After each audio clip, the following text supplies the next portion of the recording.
కృష్ణా జిల్లా పెనమలూరు నియోజకవర్గంలోని పలు ప్రాంతాల నుంచి గంజాయి మాదక ద్రవ్యాలు తెచ్చి విక్రయిస్తున్న ఇద్దరు మైనర్లను అరెస్టు చేసినట్టు డీఎస్పీ శ్రీనివాసరావు తెలిపారు. పోరంకి ప్రభునగర్కు చెందిన షేక్ జాన్ బాషా, రామవరపాడుకు చెందిన అబ్దుల్ అక్బర్ గంజాయి మాదక ద్రవ్యాలు విక్రయిస్తున్నారన్న పోలీసులు వారిని అదుపులోకి తీసుకున్నారు. నిందితుల వద్ద నుంచి 4 కేజీల గంజాయి, 1 గ్రాము MDMA స్వాధీనం చేసుకున్నామన్నారు. ఇద్దరు మైనర్లపై ఇప్పటికే పలు పోలీస్ స్టేషన్లలో కేసులు నమోదయ్యాయని వెల్లడించారు. నైజీరియన్ దేశస్థుల నుంచి మాదక ద్రవ్యాలు కొనుగోలు చేస్తున్నట్లు గుర్తించారు. మైనర్లను టార్గెట్గా చేసుకుని వారికి గంజాయి అలవాటు చేస్తున్నారని తెలిపారు. విజయవాడలోని పలు ప్రాంతాల్లో విద్యార్థులకు, ఆటో డ్రైవర్లకు గంజాయి అమ్ముతున్నట్లు గుర్తించారు.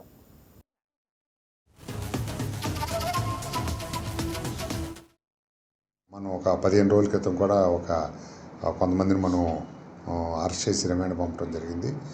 తర్వాత అక్కడి నుంచి వాళ్ళ యొక్క అనుచరుల మీద కూడా మనం నిఘా పెట్టడంతో ఇద్దరు ముద్దాయిలు కూడా షేక్ జానీ బాషా, వీడు ఎలియాస్ జాన్ బెర్రీ అంటాం. ఇది మాకు రౌడీ షీట్ ఉంది ఇతని మీద 13 కేసులు ఆల్రెడీ ఉన్నాయి.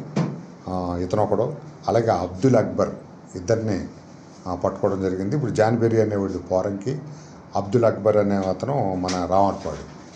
వీళ్ళ నేర చరిత్ర ఏంటంటే, ఒక 3-4 మైనర్లను ఉపయోగించి ఒరిస్సా పంపించి మునుగోడ అనే అక్కడికి పంపించి గంజాయి తెప్పిస్తూ ఉంటాడు. ఈ మధ్యకాలంలో అక్కడ కూడా తక్కువగా దొరకడంతో తక్కువ మొత్తంలో తీసుకొచ్చి ఆ మైనర్ల ద్వారా తీసుకొచ్చి ఇక్కడ చిన్న ప్యాకెట్లు చేసి అమ్మటం జరుగుతుంది.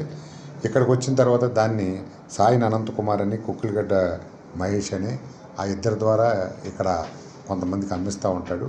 గతంలో వీళ్ళిద్దరిని కూడా మనం అరెస్ట్ చేసి కొంత గంజాయి వాళ్ళు కలిగి ఉండగా మనం అరెస్ట్ చేసి రిమాండ్ పంపించాం.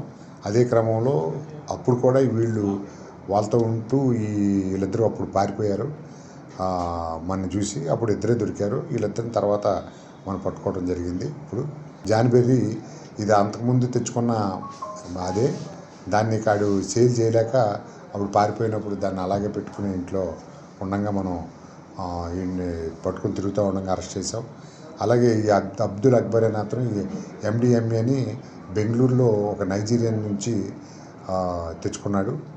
కొంచెం 1 గ్రామ్ 8 తెచ్చుకున్నాక 8 గ్రామ్స్ వాడు ఎక్కడో తాగేశారని చెప్తున్నాడు. 1 గ్రామ్ మాత్రం ఉంది. ఆ గ్రామ్ మనం సీజ్ చేసాం. ప్రస్తుతానికైతే వీళ్ళిద్దరూ, ఒక అతని మీద జాన్ బెర్రీ మీద 13 కేసులు ఉన్నాయి. దానిలో 4 కేసులు అరెస్ట్ పెండింగ్ ఉంది. అప్పటి నుంచి వాడు తిరుగుతున్నాడు. మన 4 కేసులు కూడా ఒక 4 పెనమలూరులో ఉన్నాయి. ఇంకా కొన్ని కేసుల్లో వారెంట్లు కూడా పెండింగ్ ఉన్నాయి ఇది విజయవాడ నగరంలో. అలాగే అబ్దుల్ అక్బర్ అనేవాడి మీద 13 కేసులు ఉన్నాయి. దొంగతనం కేసులు, ఈ NDPS కేసులు కూడా ఉన్నాయి. వీటన్నిటి మీద మేము మళ్ళీ రిమాండ్కి పంపించిన తర్వాత ఫర్దర్గా వీళ్ళ మీద ఎటువంటి యాక్షన్ తీసుకోవాలనేది మా జిల్లా SP గారు నిర్ణయం తీసుకుంటారు. PD యాక్ట్లో పంపించాం. ఒక అతను పండు, మణికంఠ ఎలియాస్ పండు, ఇంకొక అతను పోలాని కిరణ్, అలాగే ఇంకా కొంతమంది మీద కూడా PD యాక్ట్లు పెట్టడానికి చూస్తున్నాం. ప్రస్తుతానికైతే ఇద్దరిని మన రాజమండ్రి సెంట్రల్ జైలుకి పంపించడం జరిగింది. ఈ విధంగా మా SP గారి ఆధ్వర్యంలో ఇటువంటి NDPS కానీ ఇటువంటి వాటి మీద ఉక్కుపాదం మోపి ఎక్కడా కూడా ఇటువంటి జరగకోకుండా చర్యలు తీసుకుంటున్నాం. ఈ మొత్తం ఎంటైర్ నెట్వర్క్ని ఛేదించే క్రమంలో మా వెంకటరమణ CI గారు, సత్యసుధాకర్ SI, తాతాచార్యులు గారు బాగా కృషి చేశారు. వీళ్ళకి మా SP గారు తగిన రీతిలో వీళ్ళకి రివార్డులు అందజేయడం జరుగుతుందని చెప్పారు.